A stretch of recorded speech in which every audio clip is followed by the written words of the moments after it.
So hello dear viewers, কেমন আছেন সবাই? আশা করি সকলে ভালো আছেন। সো আজকে আমরা শিখব পাস্ট কন্টিনিউয়াস টেন্স।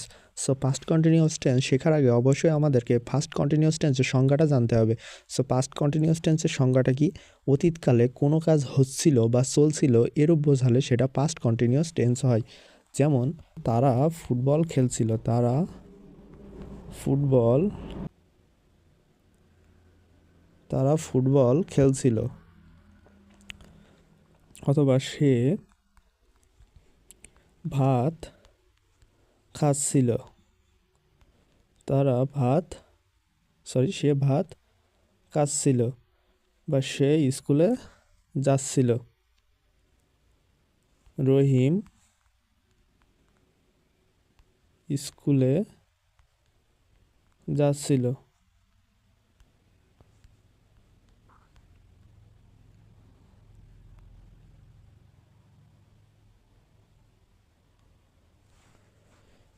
সো এখানে দেখুন এই উদাহরণ কয়টায়, প্রতিটাই কিন্তু অতীতকালে কোনো কাজ হচ্ছিল বা চলছিল এমন বোঝাচ্ছে। যেমন তারা ফুটবল খেলছিল, এটা কি অতীতকালে তারা মানে আগে তারা খেলছিল, সে ভাত খাচ্ছিল বা রহিম স্কুলে যাচ্ছিল, এগুলো কিন্তু সবগুলো পাস্ট কন্টিনিউয়াস টেন্সের উদাহরণ।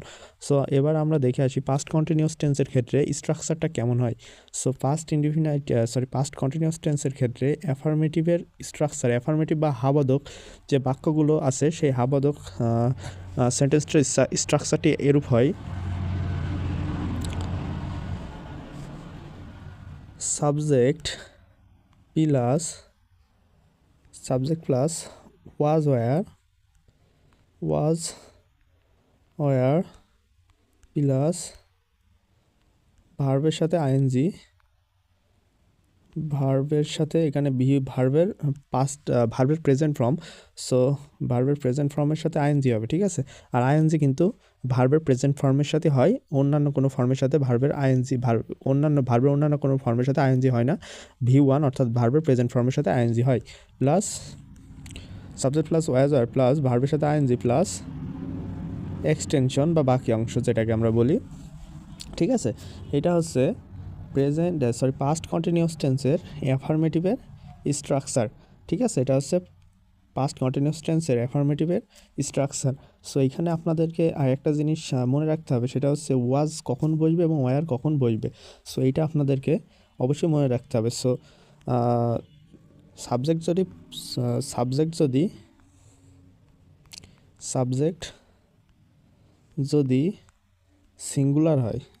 যদি সিঙ্গুলার হয় তবে ওয়াজ ব্যবহৃত হবে, ওয়াজ হবে। এটা হচ্ছে পাস্ট কন্টিনিউয়াস টেন্সের ক্ষেত্রে সাবজেক্ট যদি সিঙ্গুলার হয় ওয়াজ হবে, এবং সাবজেক্ট যদি প্লুরাল হয়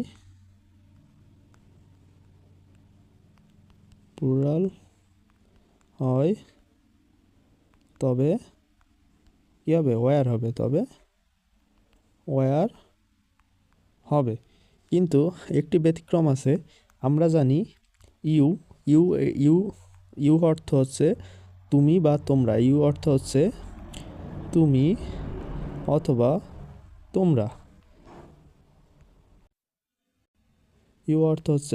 অথবা তোমরা, এই ক্ষেত্রে ইউ কিন্তু সিঙ্গুলার বা প্লুরাল দুইটাই হতে পারে। সো ইউ সিঙ্গুলার হোক আর প্লুরাল হোক, ইউ এর পরে সবসময় ওয়্যার বসবে, ঠিক আছে।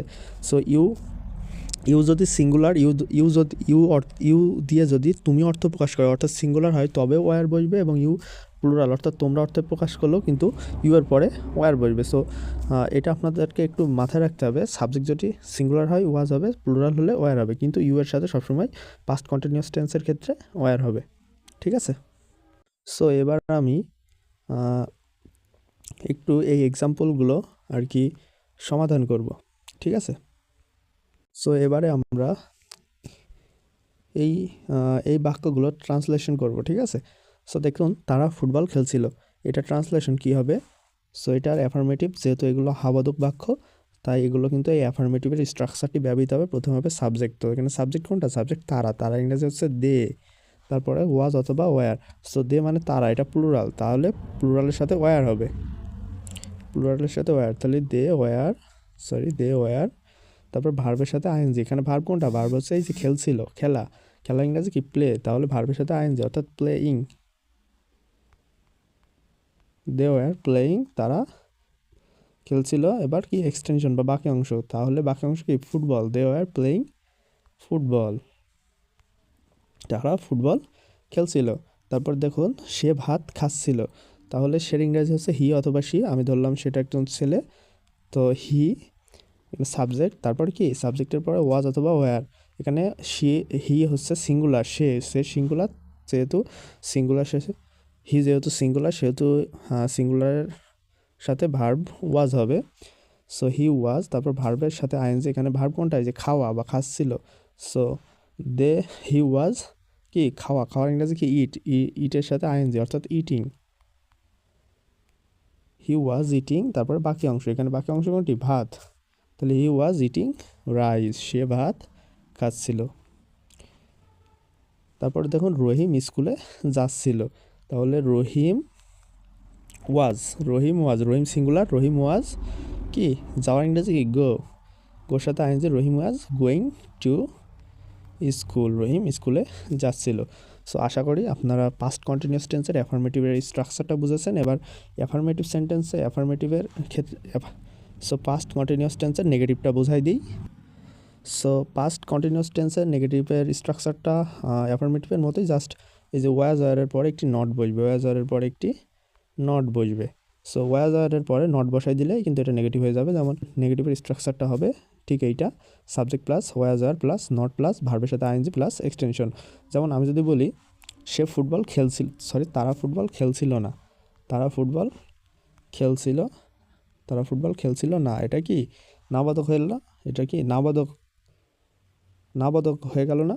সো এটার ক্ষেত্রে কিন্তু এই পাস্ট কন্টিনিউয়াস টেন্সের নেগেটিভের স্ট্রাকচারটি ব্যবহৃত হবে। যেমন সে ভাত খাচ্ছিল না, সে ভাত খাচ্ছিল না, সে ভাত খাচ্ছিল না। সো এটা কি নাবাদক হয়ে গেল না? এটার ক্ষেত্রে নাবাদকের স্ট্রাকচারটা ব্যবহৃত হবে। অথবা রহিম স্কুলে যাচ্ছিল না, রহিম স্কুলে যাচ্ছিল না, এটা কি নাবাদক হয়ে গেল না? সো যেহেতু নাবাদক হয়ে গেল, এখানে কিন্তু নেগেটিভের স্ট্রাকচারগুলো হবে। সো আমরা এগুলো নেগেটিভ করে ফেলি। প্রথমে কি? সাবজেক্ট বসবে, সাবজেক্টটি এখানে তারা ইংরেজি হচ্ছে দে। তারপর ওয়াজ অথবা ওয়ার, দে যেহেতু দে যেহেতু প্লুরাল সেহেতু ওয়ার হবে, দে ওয়ার। তারপরে কি? এটা যেহেতু নেগেটিভ সেন্টেন্স তাই এখানে নট হবে, দে ওয়ার নট। তারপর ভার্বের সাথে আইএনজি, এখানে ভার্ব হচ্ছে খেলা, সো খেলা ইংরেজি প্লে, যেহেতু আইএনজি হবে। So playing, they were playing. তারপর এক্সটেনশন বা বাকি অংশ, they were playing, they were not playing football, তারা ফুটবল খেলছিল না। তারপর সে ভাত খাচ্ছিল না, সে ভাত খাচ্ছিল না। সো সে ভাত খাচ্ছিল না, তো এটার ট্রান্সলেশন কি হবে? হি যেহেতু সিঙ্গুলার সেহেতু ওয়াজ হবে, হি ওয়াজ। তারপরে যেহেতু নাবাদক বাক্য নট হবে, he was not eating, he was not eating rice, সে ভাত খাচ্ছিল না। সো আপনাদের কি করতে হবে? আপনাদের প্রতিটা স্ট্রাকচারের জন্য অনেক প্র্যাকটিস করতে হবে। আপনারা যতই প্র্যাকটিস করবেন ততই কিন্তু আপনারা ভালো শিখবেন। সবসময় মনে রাখবেন, practice makes a man perfect. আপনি যতই প্র্যাকটিস করবেন ততই কিন্তু আপনি পারফেক্ট হবেন। সো তারপরে দেখতে পাচ্ছেন রহিম স্কুলে যাচ্ছিল না, রহিম স্কুলে যাচ্ছিল না। সো রহিম যেহেতু singular, Rahim was not going to school, Rahim স্কুলে যাচ্ছিল না। দেখতে পাচ্ছেন কত সহজ। সো এবার কিন্তু আমরা কি পাস্ট কন্টিনিউয়াস টেন্সের নেগেটিভ এর স্ট্রাকচারটা বুঝে গেলাম। এবার আমরা দেখব পাস্ট কন্টিনিউয়াস টেন্সের ইন্টারোগেটিভের স্ট্রাকচারটা কেমন হয়। ঠিক আছে, ইন্টারোগেটিভ বা প্রশ্নবাদক যে বাক্যগুলো হয় ওই বাক্যগুলোর কেমন হয়। সো এখানে এগুলো ইন্টারোগেটিভের ক্ষেত্রে অবশ্যই এই অক্সিলারি ভার্বগুলো আগে চলে আসবে। ওয়াজ আর প্রথমেই হবে, ওয়াজ আর প্লাস সাবজেক্ট, ওয়াজ আর প্লাস সাবজেক্ট, টেনশন প্লাস প্রশ্নবোধক চিহ্ন। সো পাস্ট কন্টিনিউয়াস টেন্সের ইন্টারোগেটিভ সেন্টেন্সগুলোর স্ট্রাকচারটা আপনারা দেখতে পাচ্ছেন। প্রথমে ওয়াজ ওয়্যার, তারপর সাবজেক্ট, তারপর ভার্বের সাথে আইএনজি প্লাস বাকি অংশ প্লাস প্রশ্নবোধক চিহ্ন। সো আমরা যদি কয়েকটা উদাহরণ লক্ষ্য করি, দেখুন তারা কি ফুটবল খেলছিল, সে কি ভাত খাচ্ছিল, তুমি কি স্কুলে যাচ্ছিলে, ঠিক আছে। এগুলো কিন্তু পাস্ট কন্টিনিউয়াস টেন্সের প্রশ্নবোধক যে বাক্যগুলো আছে সেগুলোর উদাহরণ। সো এগুলো আমরা ট্রান্সলেশন করব। সো ইন্টারোগেটিভ মানেই প্রশ্নবোধক বাক্য। সো আমি কিন্তু আগেই বলেছিলাম যে বাক্যগুলো দ্বারা প্রশ্ন করা বোঝায় সেগুলো কিন্তু ইন্টারোগেটিভ সেন্টেন্স বলা হয়, এবং ইন্টারোগেটিভ সেন্টেন্সের অবশ্যই প্রশ্ন করা বোঝাবে এবং শেষে একটি প্রশ্নবোধক চিহ্ন থাকবে। সো দেখুন আমরা এগুলো সমাধান করে ফেলবো। তারা কি ফুটবল খেলছিল? সো যেহেতু এটা অতীতকালের কোনো কাজ হচ্ছিল বা চলছিল বোঝাচ্ছে, এটা অবশ্যই পাস্ট কন্টিনিউয়াস টেন্স। সো অবশ্যই এটা পাস্ট কন্টিনিউয়াস টেন্সের ইন্টারোগেটিভ স্ট্রাকচার অনুযায়ী করতে হবে। সো এখানে দেখতে পাচ্ছেন তারা কি ফুটবল খেলছিল। সো এখানে যেহেতু ইন্টারোগেটিভ সেন্টেন্স প্রথমে ওয়াজ অথবা ওয়ার হবে, কিন্তু এখানে ওয়াজ বসাবো না ওয়ার বসাবো সেটা নির্ভর করে সাবজেক্টের উপরে। কিন্তু সাবজেক্ট কি? সাবজেক্ট হচ্ছে তারা, তার ইংরেজি হচ্ছে দে যেহেতু প্লুরাল সেহেতু এখানে ওয়ার হবে। সো ওয়ার, তারপর হবে সাবজেক্ট, তারপর কি হবে? সাবজেক্ট ওয়ার দে, তারপর ভার্বের সাথে আইএনজি ওয়ার দে। তারপর ভার্ব কোনটা? প্লে, খেলা, এটার সাথে কি হবে? আইএনজি হবে। ওয়ার দে প্লেয়িং, তারপর কি বাকি অংশ। সো বাকি অংশ কোনটা? বাকি অংশ ফুটবল। সো ওয়ার দে প্লেয়িং ফুটবল, তারপরে কি প্রশ্নবোধক চিহ্ন, যেহেতু এটা ইন্টারোগেটিভ সেন্টেন্স। সো দেখতে পাচ্ছেন একদম সহজ। তারপর দেখতে পাচ্ছেন নিচেরটা, সে কি ভাত খাচ্ছিল। সো এটার ক্ষেত্রে কী হবে? এখানে সাবজেক্ট হচ্ছে সের ইংরাজি হচ্ছে হি অথবা শি, যেটা হচ্ছে সিঙ্গুলার। তো সিঙ্গুলার সেহেতু আমরা কি বসাবো? ওয়াজ। তারপরে হি সাবজেক্ট, সের ইংরাজি হচ্ছে হি অথবা শি। ধরলাম আমরা ছেলেদের ক্ষেত্রে হি বসে। সো ওয়াজ হি, তারপর কি ভার্বের সাথে আইএনজি ওয়াজ হি। খাওয়ার ইংরাজি হচ্ছে ইট, আর যেহেতু পাস্ট কন্টিনিউয়াস টেন্স আইএনজি হবে। ওয়াজ হি ইটিং, তারপরে বাকি অংশ কোনটা? রাইস বা ভাত। ওয়াজ হি ইটিং রাইস, সে কি ভাত খাচ্ছিল? তারপরে অবশ্যই একটি প্রশ্নবাচক চিহ্ন দিতে হবে। তো তারপরে দেখতে পাচ্ছেন তুমি কি স্কুলে যাচ্ছিলে। সো এখানে প্রথমে ওয়াজ হবে না ওয়ার হবে সেটা নির্ভর করে সাবজেক্টের উপর। আমরা কি বলেছি? তুমি ইংরাজি কি ইউ এর সাথে সবসময় কিন্তু ওয়ার বসে, ইউ এর সাথে সবসময় ওয়ার বসবে। সো যেহেতু সাবজেক্ট তুমি বা ইউ, আমরা কি বসালাম? ওয়ার, তারপরে সাবজেক্ট ওয়ার ইউ, তারপর ভার্বের সাথে আইএনজি ওয়ার ইউ। ভার্ব কোনটা এখানে? যাওয়ার ইংরাজি কি? গো। সো গোর সাথে আইএনজি হবে। So ING where you going, তারপরে কি বাকি অংশ কোনটি? বাকি অংশ হচ্ছে school. So were you going to school, তুমি কি স্কুলে যাচ্ছিলে। তারপর অবশ্যই একটি প্রশ্নবোধক চিহ্ন দিয়ে এটা কমপ্লিট করতে হবে। So were you going to school, তুমি কি স্কুলে যাচ্ছিলে। সো আশা করি আপনারা পাস্ট কন্টিনিউয়াস টেন্সের ইন্টারোগেটিভের স্ট্রাকচারটা খুব ভালো করে বুঝেছেন। সো এবারে আসি ইন্টারোগেটিভ নেগেটিভ। আপনারা অনেকে ইন্টারোগেটিভ নেগেটিভ নামে আরেকটি স্ট্রাকচার ব্যবহার করে থাকেন।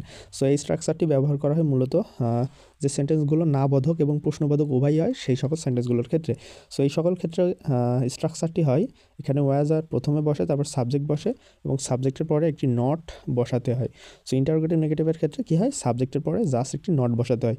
যেমন আমি যদি একটি এখানে উদাহরণ দিই, তারা কি ফুটবল খেলছিল না। তাহলে কি হবে?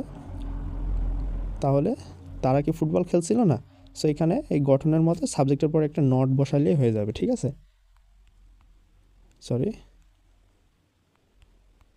সাবজেক্টের পরে একটা নট বসালে হয়ে যাবে। Were they not playing football, এখানে প্লে দিতে হবে। Were they not playing football, were they not playing football, তারা কি ফুটবল খেলছিল না, ঠিক আছে।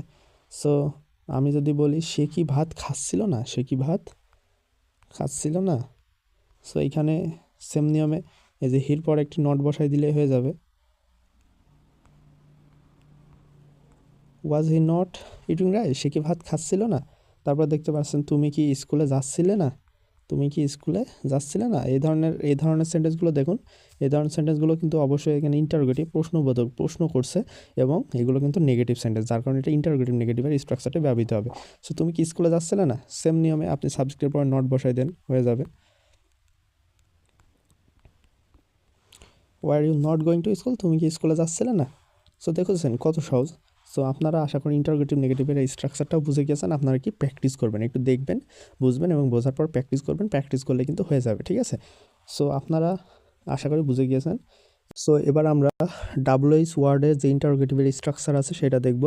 সো আমি আগেই বলেছি আগের ক্লাসগুলোতেও বলেছি যে প্রশ্নগুলোর উত্তর হ্যাঁ বা না দিয়ে দেওয়া যায় না সেগুলোর ক্ষেত্রে কিন্তু WH ওয়ার্ড ব্যবহার করতে হয়। আমি আবারও বলছি, যে সকল প্রশ্নের উত্তরগুলো হ্যাঁ বা না দিয়ে উত্তর দেওয়া যায় না সেগুলোর ক্ষেত্রে WH ওয়ার্ড ব্যবহার করতে হয়। যেমন তারা কেন ফুটবল খেলছিল, এটার উত্তর কিন্তু আপনি হ্যাঁ বা না দিয়ে দিতে পারবেন না। বা সে কখন ভাত খাচ্ছিল, এটার উত্তর কিন্তু আপনি হ্যাঁ বা না দিয়ে দিতে পারবেন না। বা তুমি কোথায় যাচ্ছিলে, এটার উত্তর কিন্তু আপনি হ্যাঁ বা না দিয়ে দিতে পারবেন না। সো এগুলোর ক্ষেত্রে কিন্তু অবশ্যই WH ওয়ার্ড ব্যবহার করতে হবে। সো এবার আমরা দেখব পাস্ট কন্টিনিউয়াস টেন্সের WH ওয়ার্ডের স্ট্রাকচারটি কেমন হয়, WH ওয়ার্ড ইন্টারোগেটিভের স্ট্রাকচারটি কেমন হয়। সো দেখুন, এই স্ট্রাকচারটি প্রথমে হবে WH ওয়ার্ড, তারপর হবে ওয়াজ ওয়্যার, তারপর হবে সাবজেক্ট, তারপরে ভার্বের সাথে আইএনজি, তারপরে বাকি অংশ, তারপর অবশ্যই যেহেতু এটা ইন্টারোগেটিভ সেন্টেন্স অবশ্যই প্রশ্নবোধক চিহ্ন হবে।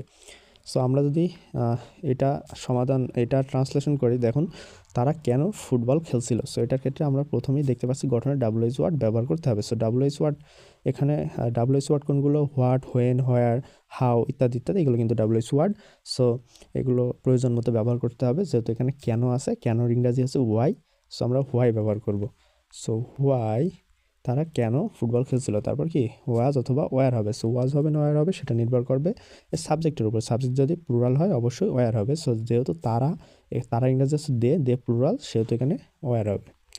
সো হোয়াই, ওয়্যার, তারপরে হচ্ছে সাবজেক্ট, তারপরে কি সাবজেক্ট, হোয়াই ওয়্যার, সাবজেক্ট কি সাবজেক্ট তারা ইংরাজি হচ্ছে দে, হোয়াই ওয়্যার দে, তারপরে কি তারপরে হচ্ছে ভার্বের সাথে আইএনজি। এখানে ভার্ব কোনটা, ভার্ব হচ্ছে খেলার ইংরাজি হচ্ছে প্লে, সো প্লের সাথে আইএনজি।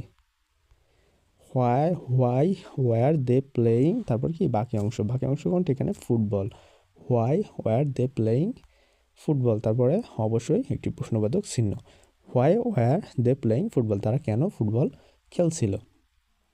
তারপরে দেখুন এখানে সে কখন ভাত খাচ্ছিল। সো প্রথমে কি WH ওয়ার্ড ব্যবহার করতে হবে। সো WH ওয়ার্ড কোনটা ব্যবহার করবো এখানে আমরা, সো এখানে দেখতে পাচ্ছেন কখন আছে, কখন ইংরাজি হচ্ছে হোয়েন, হোয়েন মানে কখন।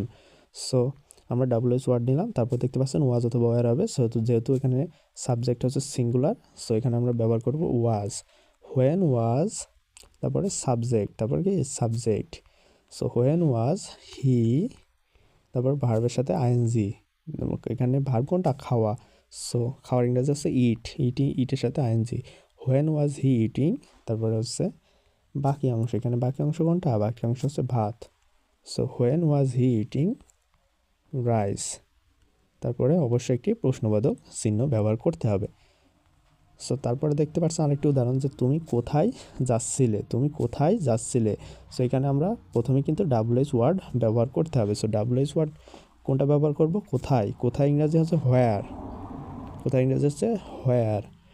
তারপর কি ওয়াজ অথবা ওয়্যার। সো ওয়াজ বসবে না ওয়্যার বসবে সেটা নির্ভর করবে সাবজেক্টের উপর। এখানে সাবজেক্ট কি তুমি ইংরাজি ইউ এর সাথে সবসময় ওয়্যার বসে,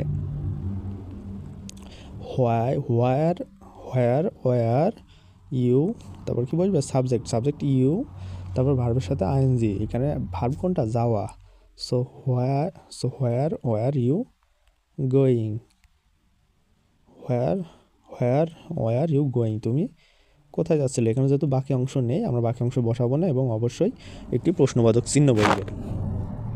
সো আশা করি আপনারা WH ওয়ার্ডের ইন্টারোগেটিভ সেন্টেন্সের স্ট্রাকচারটা খুব ভালো করে বুঝে গেছেন। সো এই ছিল পাস্ট কন্টিনিউয়াস টেন্সের আজকের ক্লাসটি আশা করি আপনাদের ভালো লেগেছে এবং উপকার হয়েছে ক্লাসটি দেখে। সো ক্লাসটি ভালো লাগলে অবশ্যই একটু লাইক করে দিন এবং এই ধরনের ক্লাস আরও পাওয়ার জন্য অবশ্যই আমাদের চ্যানেলটি সাবস্ক্রাইব করে পাশে থাকা বেল আইকনটি অল প্রেস করে রাখবেন।